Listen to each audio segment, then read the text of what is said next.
La nouvelle évangélisation. Bonjour, je suis le Père Mario Saint-Pierre. J'ai la joie de vous retrouver pour cette chronique consacrée au renouveau missionnaire de l'Église. Aujourd'hui, je vous propose de réfléchir sur le sens de l'expression « nouvelle évangélisation ». En 1979, Saint Jean-Paul II utilisait pour la première fois l'expression « nouvelle évangélisation ». Ce n'était pas une formule circonstancielle, mais le diagnostic prophétique d'une mutation culturelle profonde affectant des sociétés marquées par la sécularisation, l'indifférence religieuse et la fragmentation du sens.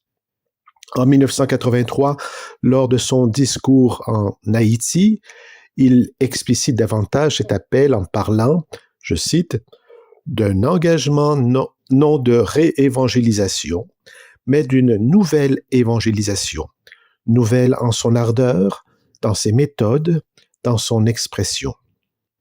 Cette trilogie, ardeur, méthode et expression, demeure aujourd'hui un véritable programme ecclésial.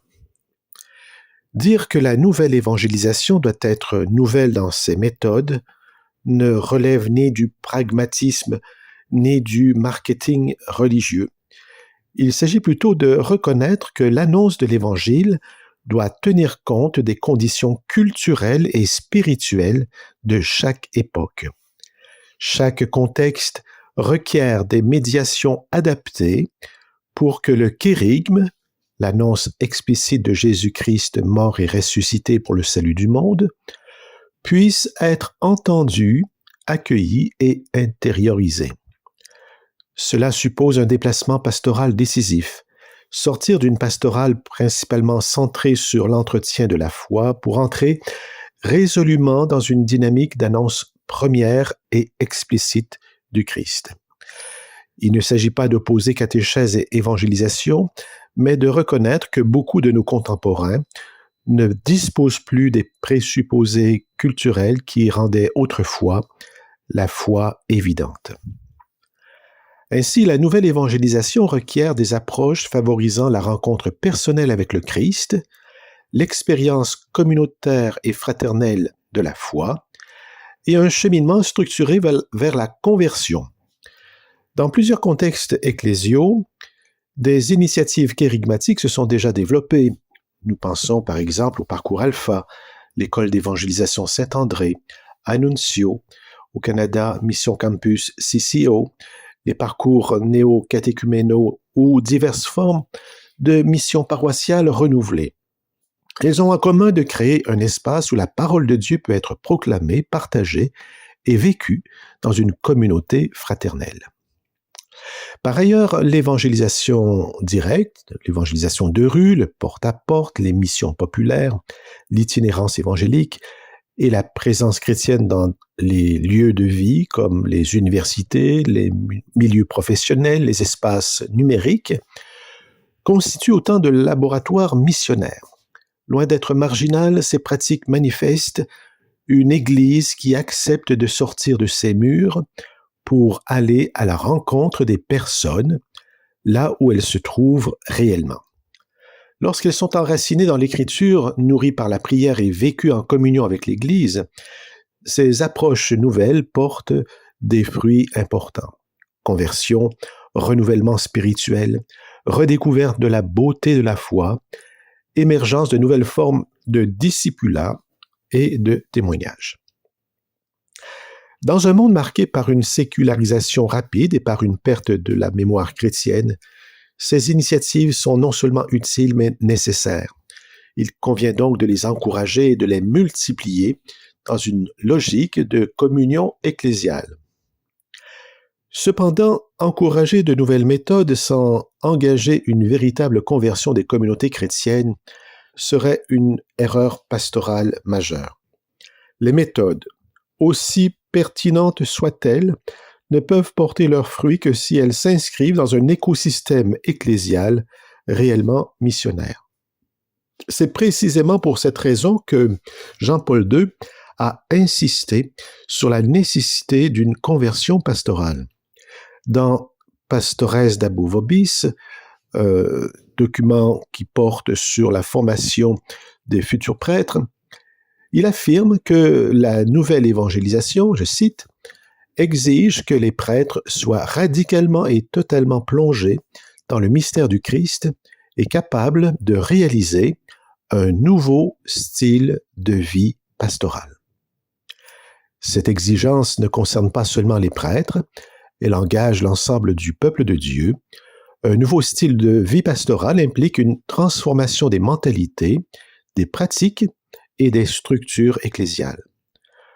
Concrètement, cela suppose de passer d'une Église centrée sur la conservation à une Église tournée vers la mission, d'une logique de service religieux à une logique de formation de disciples, d'une gestion sacramentelle à un accompagnement spirituel et missionnaire, d'un cléricalisme implicite à une co-responsabilité baptismale réelle. Jean-Paul II le souligne avec force. Je cite de nouveau un texte sur la Journée mondiale missionnaire de 1991.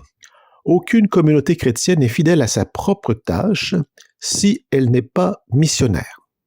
Ou bien elle est une communauté missionnaire, ou bien elle n'est même pas une communauté chrétienne. Fin de la citation. Cette affirmation possède une portée ecclésiologique profonde. L'identité même de l'Église est missionnaire par nature.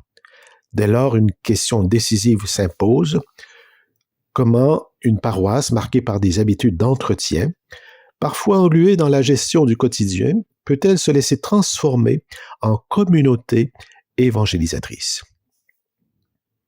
Une telle transformation suppose d'abord une conversion spirituelle. Sans renouveau intérieur fondé sur la prière, l'écoute de la parole et l'adoration eucharistique, toute réforme pastorale demeure superficielle. La mission jaillit d'une rencontre vivante avec le Christ. Ensuite, une conversion communautaire. Il s'agit de passer d'une communauté de consommateurs à une communauté de disciples engagés, en favorisant des petites communautés, des groupes de partage de la parole et des parcours de discipulat. Troisièmement, une conversion structurelle.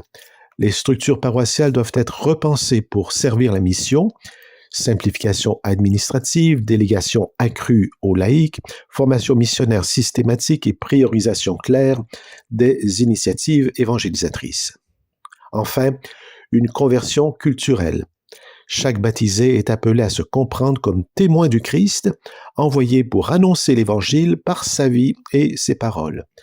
La paroisse doit être perçue non seulement comme un lieu de service religieux, mais comme une communauté en sortie. La nouvelle évangélisation, telle que l'a voulu Jean-Paul II, ne se réduit ni à un ajustement technique, ni à une modernisation superficielle. Elle constitue un appel à une transformation profonde de l'Église dans son être et dans son agir.